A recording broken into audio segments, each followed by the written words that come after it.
একটা ছোট স্টোরি বলি আপনাদেরকে। এক বৃদ্ধ লোকের ছেলে মেয়ে খুব শিক্ষিত, দুইজন ছেলে মেয়েই।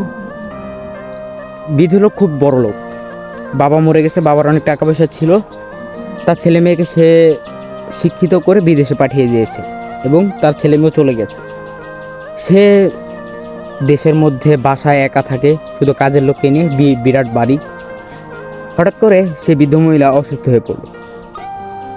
এই কথাটা বলার উদ্দেশ্য এই জন্যই যে তার ছেলে মেয়েকে সে শিক্ষিত করে যখন তার মানে বিদেশে পাঠালো, যখন তার মায়ের অসুস্থতার কথা শুনলো, তখন তার ছেলে মেয়ে একটু দেশে চলে আসলো না, বা তাদের মনে কোনো কাজ করলো না। তারা অ্যাম্বুলেন্সকে কল করে কাজের লোক দিয়ে পাঠিয়েছে।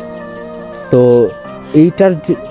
এইটা বলার কারণ যে কী লাভ এত শিক্ষিত হয়ে যদি নিজের মা বাবার সেবা না করতে পারে, এত টাকা পয়সা দিয়ে লাভ আছে?